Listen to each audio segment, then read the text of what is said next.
Dari segi abid pengamalan kita kalah. Kalau santri-santri mau membaca Tabaqatul Hanabilah Libni Abi Ya'la, diterangkan bahwa imam mujtahid itu setiap hari sholat sunnahnya tidak kurang dari 200 rakaat. Coba, jadi ilmunya betul-betul diamalkan. Disebut imam mujtahid itu sholat sunnahnya tiap hari nggak kurang dari 200 rakaat. Lah kalau maaf ya, santri Ar-Risalah memang terkenal pinter-pinter, terkenal cerdas-cerdas. Ujian nahwu nilainya 9, ujian fikih nilainya 9, tapi sholat subuhnya jam 9. Gurunya Imam Syafi'i namanya Kiai Waqi' Ibnul Jarrah. Itu kalau nyusun kitab, beliau ngambil hadis itu pakai riyadhah dengan puasa. Jadi golek hadis niku ngangge poso. Nasta'inu ala thalabil hadis bisyaumi wa nasta'inu ala hifdzil hadis bil amali bih. Aku kalau nyari hadis pakai puasa, sehingga hadis-hadis yang ditulis betul-betul selektif dan kualitatif. Wa nasta'inu ala hifdzil hadis bil amali bih. Aku kalau menghafal hadis itu caranya tak amalkan. Jadi ilmu bukan hanya dicentel neneng otak saja. Ilmu betul-betul ditanam di dalam hati, kemudian terekspresi keluar menjadi amal. Allahumma sholli ala Muhammad. Ngapunten santri-santri, ilmune mboten namung dicentelne ten otak, tapi betul-betul tertanam di dalam hati, diekspresikan keluar menjadi amal. Lah kalau santri sekarang itu ilmunya kan kebanyakan dicentelkan, disimpan di HP. Maaf, ini bedanya. Kalau santri dulu yang dikaji kitab Fathul Wahhab, kalau santri sekarang kitabnya Fathul WhatsApp, Raudatul Facebook, Kifayatul Instagram, Hidayatul Twitter, sama Nihayatul TikTok. Dia punya guru besar namanya Fadilatul Imam Syekh Google radhiyallahu anhu. Lah torikohnya kan torikoh internetiyah. Ini ibu, terutama ibu-ibu sebagai Madrasatul Ula, Madrasatul Ula, lembaga pendidikan pertama dan paling utama bagi anak-anak.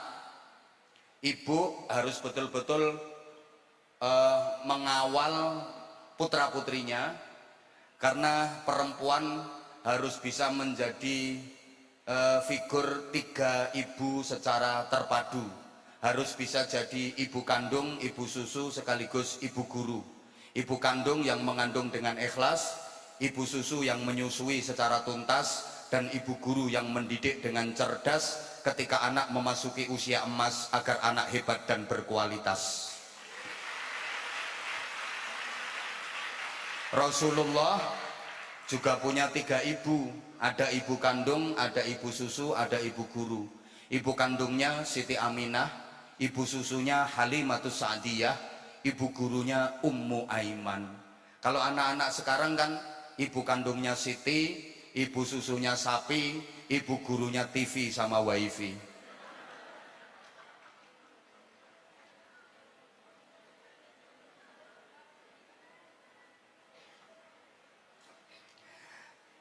Karena para kiai sepuh dulu abidnya kuat, maka pantas kalau mau idohnya ampuh, nasihatnya manjur, karena abidnya kuat.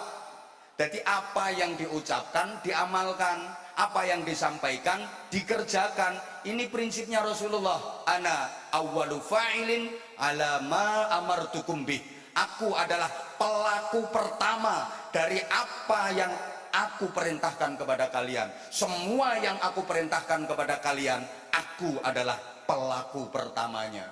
Makanya Kiai Sepuh dulu itu kalau kasih mauidhah sederhana tapi mengena, ampuh, mandi. Ada anak nakal 20 orang nakal dinasehati sama Kiai Sepuh dulu. Nggak lama mauidhahnya, cuma 5 menit. Jangan nakal, insaf, kematian datang dengan tiba-tiba. Awas ya, kamu nanti mati pas maksiat. Ngono tok nasihatnya. Ini besoknya dari 20 orang yang nakal ini 19-nya sadar, insaf, waras, sowan nggone Mbah Yai. Matur suwun Mbah Yai, mau idoin jenengan, nasihatin jenengan. Konco kula 20 nakal sedaya, sakniki sing 19 pun insaf pun sadar. Kantun setunggal Mbah Yai sing nakal. Dawuhe Mbah Yai, ora apa-apa, sing siji kuwi kanggo isen-isene neraka kuwi. Neraka ya butuh obong-obongan kok. 20 orang nakal dimauidai Kiai 5 menit, besok 19 waras yang nakal tinggal 1. Nah sekarang ada 20 orang nakal dimauidai Anwar Zahid 2 jam, besok yang nakal jadi 21. Soalnya ketambahan sing pidato. Lo Kiai dulu itu kalau pidato nggak lama kok. Assalamualaikum warahmatullahi wabarakatuh. Derek-derek supados dirahmati Allah, nek dalu salat tahajud nggih pun cekap semanten akhirul kalam assalamualaikum warahmatullahi wabarakatuh. Mulai nggawa berkat. Tapi kiai yang merintah tahajud itu istiqomah qiyamul lailnya, nggak pernah meninggalkan tahajud setiap malam.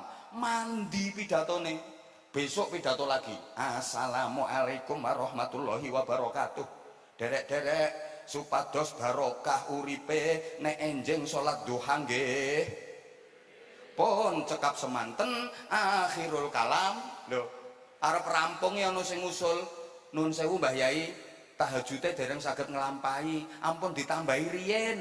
Oh ya wis lek ngono duhane ora sida. Ana duha ana tahajud pidato ora sida. Tapi kiai yang ajak-ajak duha itu istiqomah salat duhanya. Gitu loh, mulane ampuh. Saya jadi ingat ya beberapa waktu yang lalu saya itu Ibu Khofifah, saya ceramah di wilayah selatan sana. Begitu saya mau diminta untuk naik ke panggung, tuh, acara berikutnya ceramah agama Islam yang akan disampaikan oleh seorang dai yang sedang naik daun. Aku dianggap ular keket ya. Yang gregetno ya MC ini kayak penyiar tinju. Al Mukarram Kiai Haji Anwar Zahid. Wah aku langsung ngawin ini. Ayo sopo sing ngajaan teman-teman. Begitu saya mau naik panggung, saya itu dikejar sama bapak-bapak yang udah sepuh. Kira-kira duduknya di deretan kursi nomor 3 atau nomor 4. Mohon maaf ya, orangnya itu orang bejaji, sarungnya wis ngeper, nggak melaku ndul-ndul, bajunya itu kancingnya udah nggak ada, beledeh. Peci ini warnanya udah koyo ulune garangan. Saya dirangkul terus dibisiki, dimauidhoi, simpel, sederhana dan singkat. Gus, nek pidato sing ikhlas nggih. Mauidhahnya cuma gitu. Gus, nek pidato sing ikhlas nggih. Mancep ning atiku, Pak. Saya begitu naik panggung, nyari kursi lo bingung. Mergo aku kelingan, Gus, nek pidato sing ikhlas nggih. Jujur ceramah saya kacau balau. Konsentrasi wis bubar gara-gara aku eling, Gus, nek pidato sing ikhlas nggih. Selesai ceramah ramah tamah, aku arep mangan iki gak kolu. Lho rumangsaku wonge ketokno piringku ambek ngomong, "Gus, nek pidato sing ikhlas nggih." Saya pulang naik mobil, ku perasaanku wonge lungguh sebelahku, nah aku dibisiki, "Gus, nek pidato sing ikhlas nggih."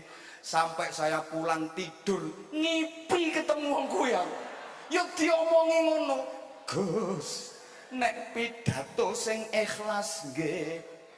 Mau idohnya ngongkon ikhlas singkat tapi betul-betul mancep ning ati. Demi Allah adik-adik, saya habis di mau idoi orang itu kira-kira ada 4 bulan saya diundang pidato ceramah kemanapun, sama sekali gak mikir sangu, gak mikir amplop, gak mikir transport, betul-betul bisa ikhlas. Tapi kejadian itu udah lama ibu ya, udah lama. Sampun dangu Bu Khofifah niku pun dangu sangat, pun dangu. Aku wis lali, aku wis ana. Udah lama itu kejadiannya. Ya saiki yo mikir kok. Lu mau idohnya cuma kayak gitu, tapi kok ampuh. Kayak kiai dulu ngajar kitab itu ndak karo-karuan. Maaf, kiai ini wis sepuh, kacamotane kandel, kitabe lawas belereng, maknane blobor. Leh maknane. Balah santri-santri nih.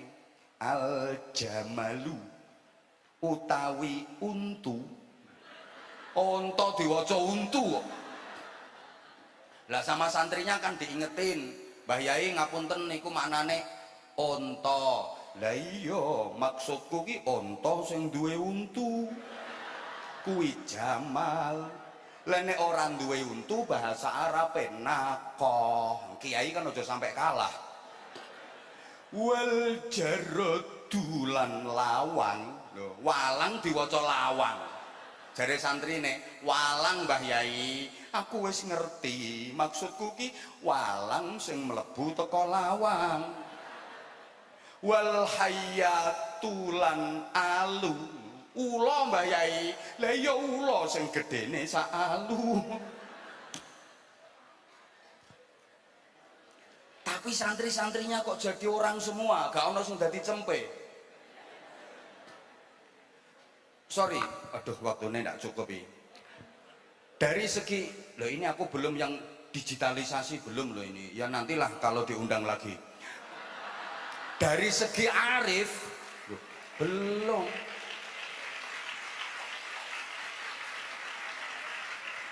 Loh, santri sekarang harus menguasai IT, harus menguasai, maaf ya, faham-faham Wahabi. Ini mulai menguasai medsos. Bahkan banyak kitab-kitab turas karya ulama-ulama salaf yang dirubah redaksinya. Lah ini kalau santri-santri kita yang ahlu sunnah wal jamaah an-nahdiyah ini gak menguasai IT, bahaya loh ini. Harus diteliti betul. Engkau kapan-kapan nek diundang maneh engko sik. Iki ana sing luwih penting iki. Dari segi al-arif kita juga kalah. Imam Malik itu kalau lagi ngajar kitab santri-santrinya, ngedep kitab silo, khusyuk, tawadhu, udah maca kitab Qalal Musannif wa Syarih, digigit kala jengking, disengat kok digigit, dintop kala jengking, itu nggak berani gerak. Kenapa? Karena saking takzimnya sama kitab, saking takzimnya sama hadis yang ada dalam kitab itu, sekaligus takzim kepada musannif, kepada muallif, takzim kepada Rasulullah Shallallahu Alaihi Wasallam. Pucet abang biru, tapi nggak berani gerak. Coba. Nah kita kan enggak. Bapak-bapak sholat sarungnya kelebon nyamuk polai ginjal-ginjal. Apa mana nyamuk wedok muser no selakangan.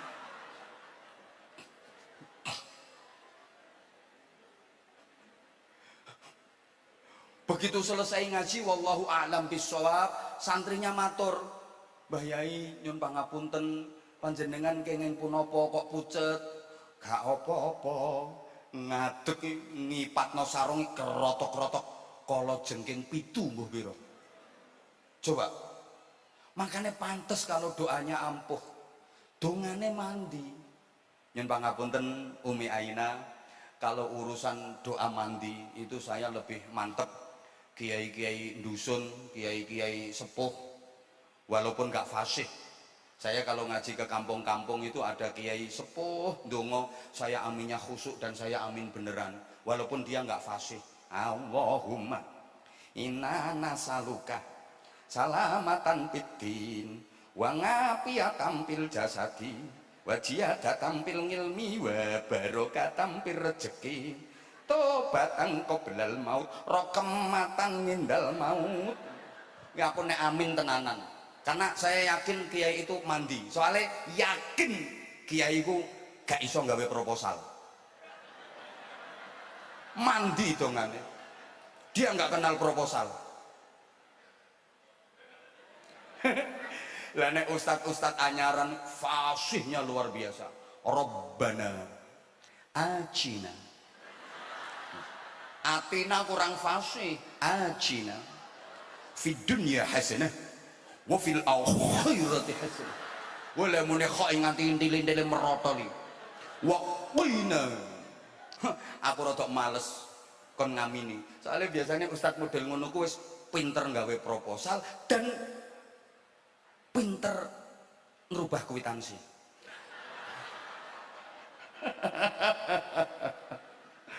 Allah ya Karim. Ngono lho, kiai mbiyen iki ampuh karena musyahadah, al-arifnya kuat. Kadang dongane iki Jawa nyel, sama sekali nggak ada Arabnya. Oh, kemarau panjang lama nggak ada hujan, nggak usah istisqa, donga Jawa nyel lho sing diwaca.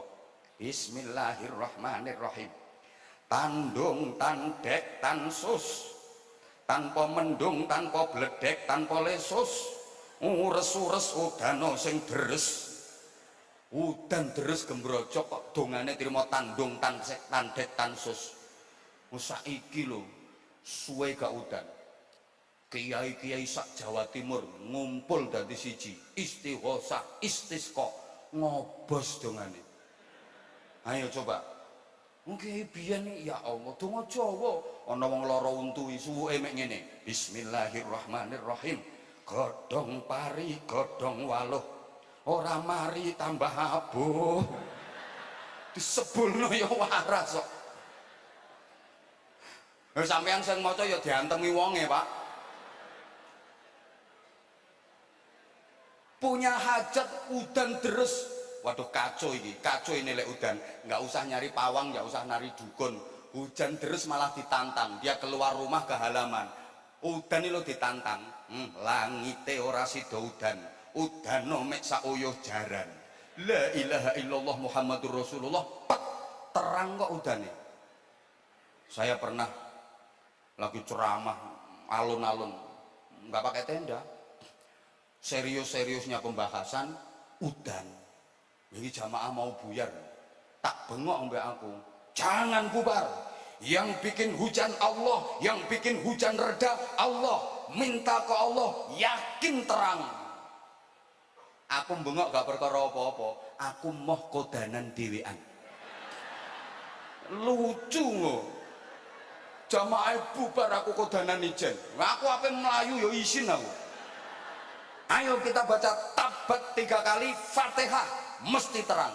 Tak ajak tabat 3 kali Fatihah, alhamdulillah tambah deres. Lu tabatku 3 kali sama Fatihah kok kalah karo sing trimo langite ora sida udan, udano mek sauyuh jaran. Makanya santri-santri itu harus membekali diri dengan 3 unsur yang tadi disampaikan Ibu Khofifah, yang tadi disampaikan Umi Aina tadi, karena santri itu harus lengkap dalam SQ, AQ dan IQ. Jadi spiritual quotient, emotional quotient, and intellectual quotient. Understand? Mbah bener mbah ora iku. Lu pertama namanya Rijalul Ummah, community leader. Nah aku yo mau kalah to karo gubernur. Dikira Umi Ainah tok sing bisa bahasa gitu, wong sama-sama sarjana kok. Mimpin umat, mimpin masyarakat, dan itu nggak gampang. Mimpin masyarakat itu jauh lebih susah daripada mimpin santri. Kalau mimpin santri gampang, santri meskipun puluhan ribu mesti manut sama bunyainya, manut sama kiainya. Bunyai ngutus ngulon, ribuan santri ngulon kabeh. Bunyai ngutus ke timur, ribuan santri ke timur semua. Nggak ada yang berani bantah, karena di pesantren ada departemen tertinggi yang paling ditakuti santri, namanya Departemen Kualat. Tapi mimpin umat itu susah, betul? Jangankan umat yang banyak, ngandani wong 10 itu angel. Sok ya, sok pilihan. Ayo milih Bu Khofifah. Wes karuan jelas, wes karuan cetha, nyata prestasinya, nyata kinerjanya. Loh, ini 10 orang dibilangin kayak gitu. Loh, yang 4 ngomongin ngene kok, nuwun sewu, kula pun angsal dhuwit keng mriko. Ayo coba, apalagi sekarang lagi miris, sholawat nariyah itu kalah kuat dengan sholawat rupiah sekarang. Lho nggih napa mboten? Iya, sholawat nariyah itu kalah sama sholawat rupiah. Jadi mimpin masyarakat itu sulit, makanya jadi kiai di desa sama jadi kiai di kutha beda. Jadi kiai yang berjuang di desa sama yang berjuang di kota beda, gayanya beda, karakternya beda. Karena kiai di desa itu paling menghadapi pertanyaan dari masyarakat, yai gabah niku zakate pripun, terus iwak niku dizakati napa mboten, gajian niku dizakati napa mboten. Paling pertanyaannya ngono-ngono kuwi wong desa. Yai nek ngetutne mayit teng kuburan niku sing bener nang ngarepe mayite napa nang mburine mayite? Jere yaine sakarepmu, sing penting aja mbok idek-idek mayite. Lho kiai ku lek pertanyaane genah jawabane genah, lek pertanyaane ra genah kiai luwih ra genah. Tapi jadi kiai di kota menghadapi masyarakat yang IQ-nya lebih tinggi, pertanyaannya lebih modern. Yai mohon tanya, bagaimana hukumnya nikah lewat internet? Jadi kiai, nggak apa-apa, boleh yai, nggak apa-apa. Tapi karena nikahnya lewat internet, maka nanti jimaknya juga lewat internet. Caranya yai, download. Oh, pertanyaanmu jengkelno, jawabannya kiai luwih jengkelno meneh. Ngono lho. Saya pernah ditanya kok, bah katanya malaikat Israfil itu tugasnya niup trompet. Ya kenapa? Ya aku yang ngono. Loh katanya kalau trompetnya ditiup itu kiamat. Ya aku yang ngono. Lah sekarang udah ditiup apa belum? Jadi ya tak jawab belum aku. Kalau ditiup ya kiamat. Lu masih nanya lagi. Lah kalau gitu sekarang malaikat Israfil tuh ngapain? Jadi lah nganggur jadi. Enggak nganggur, tak jawab. Sekarang Israfil ku ngresiki trompete aku yang ngono. Lah nanti kalau karaten ayo, tayangan ayo. Ono perintah Israfil tiup, ngok, cuma muni seperapat tok. Ayo, yang bunyi seperapat, mosok kiamatnya seperapat. Nah, cuma orangnya tak bilangi, memang trompetnya belum ditiup, tapi wis dimut aku yang ngono. Lho memang wis dimut kok. Itu hadisnya ono iku. Jadi Allah lebih dulu menciptakan sur sangkakala itu, baru 500 tahun kemudian Allah menciptakan petugas peniupnya, namanya Israfil. Begitu Israfil jadi, Israfil tugasmu nanti niup ini. Saiki nang dimut, ngono. Saiki wis ngemut. Makanya sampean ndonga, muga-muga Israfil ora watuk. Lah engko nek Israfil watuk, Masya Allah, Jombang, Kediri, Tulungagung, Trenggalek, Malang, Kukut, Bojonegoro aman. Lo kan trompetnya madhep rene. Ya Allah ya Karim.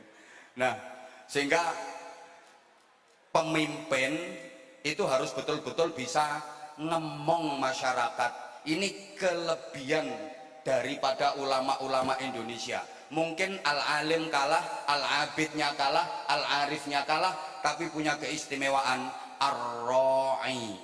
Ar-ra'i itu artinya angon, menggembala, pinter ngomong, pinter angon. Ini keistimewaannya kiai-kiai Indonesia, pinter ngemong.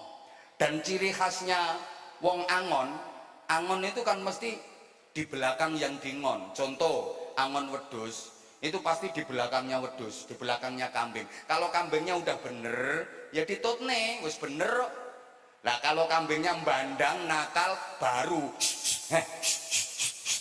nah itu angon di belakangnya.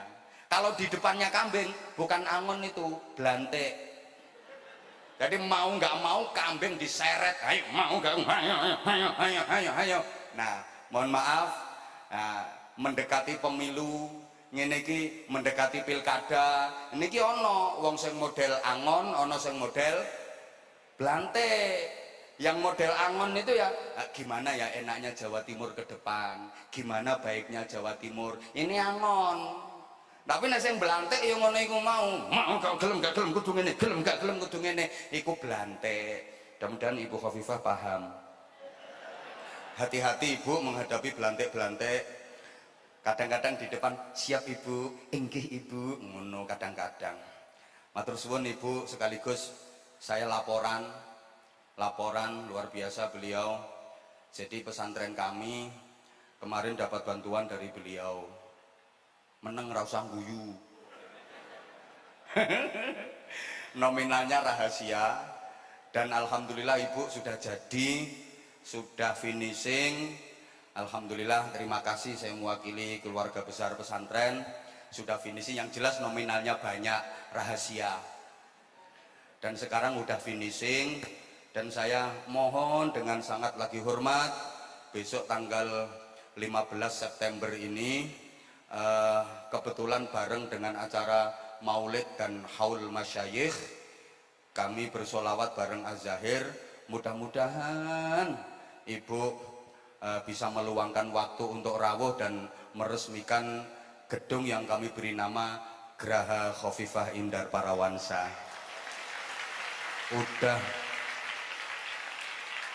Udah jadi Ibu, 3 lantai udah jadi, alhamdulillah. Kurangnya cuma sedikit kok Bu, dari dana enggak, kurangnya cuma sedikit aja, bener kurangnya cuma sedikit, jadi saya nambahnya cuma sedikit. Loh, biasanya saya kalau dapat bantuan itu misalnya bantuannya 1 M, itu bangunnya habis 2,5 sampai 3 M lah. Ini yang kemarin dari Ibu ini kurangnya tinggal dikit. Nah ya itu bisa ditutup besok tanggal 15 itu kalau Ibu rawuh.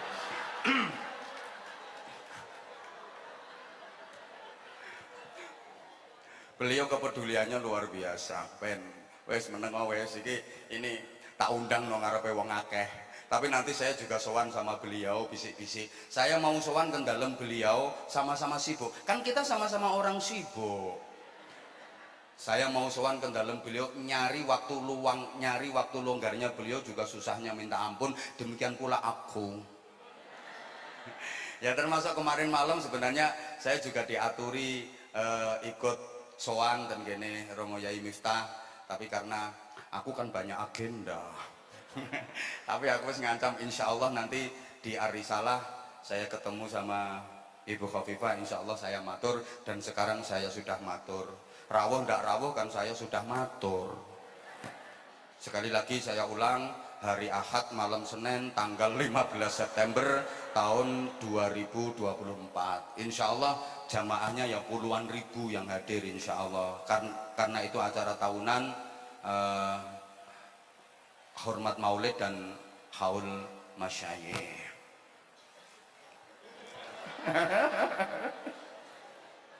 Iki rayuan terminal ini.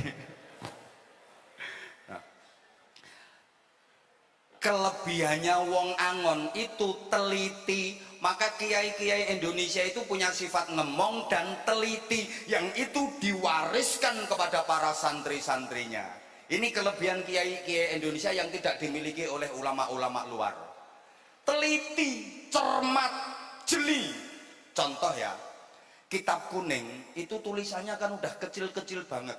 Loh, Kitab Kuning iki tulisannya wis cilik, karo Kiai Indonesia sek dicilikne meneh, diiklali, diikropi, ditarkipi, dimaknani cilik-cilik. Wadzalika ini maknanya lah wis jelas. Dan yang demikian itu semua orang tahu makna nenek wadzalika itu dan yang demikian itu, tapi Kiai Indonesia gak terima ngono kuwi, isek dionceki.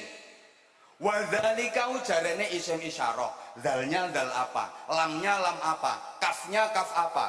Terus yang jadi isyarah itu yang mana? Zalnya, lamnya, apa kafnya, apa zalikanya. Terus kalau dikasih hak tambah hadzalika boleh apa enggak? Iki saya dibahas. Koyoke kok orang mudeng ngono sama tak omongin ngene iki. Halo? Wong Arab ora ngerti. Coba sampean nek gak percaya ketemu orang Arab terus sampean ngomong utawi iki iku, mesti plonga-plongo deh. Ini yang bisa hanya Kiai Indonesia. Alhamdulillah. Ini orang Arab juga tahu alhamdulillah. Tapi kalau Kiai Indonesia gak terima ngono ku, sek dionceki alhamdulillah. Ditarkipi dimaknani utawi sekabehane puji. Lho kok maknane sekae? Kok maknane sekabehane? Lho mergo ana al apa kuwi? Al lil istighraqil jinsi. Terus hamdu kuwi ana papat, apa wae dirinci kabeh. Gini ya. Sampeyan ki dudu wong Arab. Mambu Arab ya ora, Arab mambu ya ora. Tapi dengan hal-hal yang berbau Arab kok ndak aneh. Santri-santri itu Kitab Kuning yang tulisannya Arab renik-renik rumit-rumit nggak aneh. Dengar azan yang bahasa Arab nggak aneh. Allahu Akbar, Allahu Akbar, nggak aneh. Justru malah kalau azan dipakai bahasa Indonesia itu jadi aneh. Allah Maha Besar, Allah Maha Besar, aneh. Ada orang berdoa pakai bahasa Arab, telinga kita juga nggak aneh. Kunut ya tetap Allahumma hdina fiman hadait, bukan kok oh my god, enggak.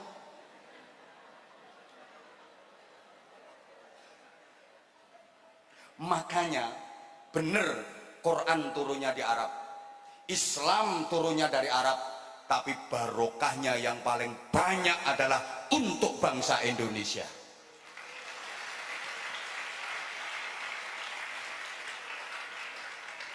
Ini dari Rijalul Ummah, community leader. Dan yang kedua, Rijaluddin, ini spiritual quotient, spiritual leader. Jadi santri itu harus punya daya spirit, harus mempunyai kekuatan batin, musyahadah. Ini didapat melalui tirakat, didapat melalui riyadhah. Dan yang terakhir, ini udah lewat jam 12, nggak bijaksana kalau saya panjangkan, mohon maaf Umi kalau kurang ya kapan-kapan ngundang lagi. Intellectual quotient, intellectual leader, ilmu itu penting banget. Halo? Halo? Kata kuncinya, tidak ada yang sulit dalam hidup ini, yang ada hanyalah ketiadaan ilmu. Saya ulang, tidak ada yang sulit dalam hidup ini, yang ada hanyalah ketiadaan ilmu. Kenapa hidupmu sulit? Karena dirimu nggak punya ilmunya. Kenapa hidupmu kok susah, sengsara, menderita, kangelan? Ya karena dirimu nggak punya ilmunya. Dengan ilmu, yang sulit jadi mudah, yang jauh jadi dekat. Contoh sederhana, burung bisa terbang dengan sayapnya. Dia menempuh perjalanan terbang menggunakan sayap. Manusia juga bisa terbang, dan terbangnya manusia bisa mengalahkan kecepatan burung. Jauh lebih cepat manusia. Pakai apa? Pakai ilmu. Caranya bikin pesawat terbang. Halo? Dengan ilmu yang susah jadi mudah. Dulu kalau orang pergi terus bingung, kepaung, bingung, nggak tahu arah, itu tirakat riyadhah, masuk masjid, sholat, baca surat Al-Ahzab supaya waras bingungnya. Sekarang ndak usah repot-repot, ada GPS, ada Google Map. Betul? Makanya al-ilmu nurun. Ilmu itu cahaya. Cahaya itu sinar. Sinar itu lampu. Lampu bisa digunakan untuk ngaji, untuk zikir, untuk baca Quran, tapi lampu juga bisa digunakan untuk kemungkaran dan kemaksiatan. Betul? Al-ilmu hujjatun laka wa hujjatun alaika. Ilmu bisa menjadikan dirimu bermartabat, tapi ilmu juga bisa menjadikan dirimu semakin bejat. Makanya tadi betul yang disampaikan oleh Ibu Khofifah, jangan hanya pinter tapi harus bener. Kalau nyari orang pinter sih gampang, pinter nggak bener malah keblinger. Yang merusak tatanan itu bukan orang bodoh tapi orang pinter. Betul? Bener kalau nggak pinter yang guyone wong lucu. Dari mana kamu? Dari belakang. Mau kemana? Mau ke depan. Ya bener. Rumahmu mana? Nggak saya bawa. Ya bener. Alamat rumahmu Indonesia. Ya bener, tapi ngregetne wong. Maka saya kalau mencontohkan wong bener gak pinter iki oon. Ke pasar mau motor diparkir, sepeda motor diparkir, tinggal belanja. Selesai belanja, nyari sepeda motornya nggak ada, hilang. Itu nggak lapor polisi, nggak sedih, malah guyu. Nah, temennya kaget, Mas, sepeda motormu hilang, orang sedih kok malah guyang-guyu. Alhamdulillah, biasanya ya apa-apa tak tumpaki lo gak hilang. Iki hilangnya kok pas ora tak tumpaki. Coba hilangnya pas tak tumpaki, aku kan katut hilang. Ini bener tapi on. Nah, jangan dikira kalau kiai-kiai itu ketinggalan zaman. Mohon maaf, kiai dulu itu yang dibaca Quran hadis, tapi punya wasbah fikriyah, punya lompatan pemikiran jauh ke depan. Contoh sederhana, operasi plastik itu baru ditemukan sekitar tahun 1990 pertama di Malaysia. Imam Romli ratusan tahun yang lalu wis membicarakan itu dalam kitabnya. Operasi plastik baru ditemukan sekitar 1990-an. Imam Romli wis bahas ono wong irunge pesek kaya aku, tapi kan manis wek, kepingin mancung kan ditembel, yang dipakai nembel dagingnya sendiri. Akhirnya diambilkan daging yang empuk biar gampang tembelane, diiriskan dagingnya bokong, tembelkan ke irung. Ini dibahas karo Imam Romli.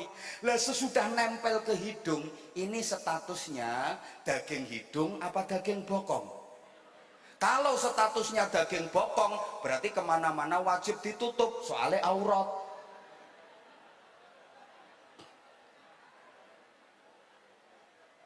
Imam Abu Bakar Al-Haniyah itu ngarang kitab judulnya Kaifiyatus Shalah fil Jawi, cara sholat di udara. Loh, waktu itu kaum orientalis bilang, is to man, ini orang gila ini. Kok ada sholat di udara itu loh. Ternyata 750 tahun kemudian baru ditemukan pesawat terbang. Loh, itu Imam Abu Bakar Al-Haniyah 750 tahun sebelumnya sudah membicarakan tentang cara sholat di udara. Ternyata ada pesawat terbang, sampean pergi haji, pergi umroh, naik pesawat, sholatnya gimana? Makanya terus debat NU Muhammadiyah. Lek wong NU sholat le hormatil waktu, nanti sampai sana dikodok. Muhammadiyah tayamum. Aku tahu bareng karo Muhammadiyah, dia tayamum pakai kursi, plek, tak bilangin, mustakmal itu habis dipakai orang. Bingung dia. Lah terus mana yang belum mustakmal? Ya mboh. Ganti dindingnya pesawat, plek, tak bilangin, itu juga habis dipakai orang, mustakmal, nggak sah tayamumna. Bingung dia. Terus mana yang belum mustakmal? Ono pramugari liwat, tak kandani. Kayak lo bokonge pramugari kan. Gawean tayamum aku.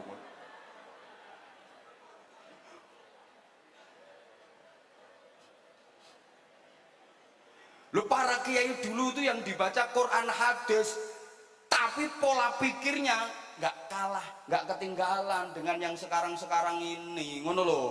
Makanya alumni pondok pesantren niku nek tenanan, apalagi pesantrennya terpadu kayak Ar-Risalah sini, udah lulusan sini itu nggak mungkin kalah dengan yang sudah S3 secara kapasitas dan kualitas. Dah jam 12 lewat, mohon maaf jadi ngelantur saya ngomong. Ngapunten Umi, pangapunten sangat Ibu Khofifah, pangapunten sangat kalau mungkin yang saya sampaikan kurang sesuai dengan harapan. Saya ini terbiasa ngomong dengan, saya biasa ceramah di desa-desa karena memang saya spesialis ngaji bareng dengan wong desa-desa karena saya dasarnya wong desa. Jadi kalau saya disuruh ngaji di forum yang resmi kayak gini tuh rasanya kayak gimana gitu rasanya. Jadi kalau mungkin yang saya sampaikan materinya kurang pas dan sebagainya, saya mohon maaf yang sebesar-besarnya. Ini karena bodohnya saya, karena keterbatasan pengetahuan saya. Ngene anek ku mikir ya wis sowe wis niki. Ndongane keluarga dalem mawon, sungguh suul adab kalau saya yang doef, saya yang sangat bodoh harus memimpin doa di majelis semacam ini. Sekali lagi, kalau ada sumur di ladang, bolehlah kita menumpang mandi. Kalau ceramah saya dirasa kurang panjang, silahkan diundang lagi.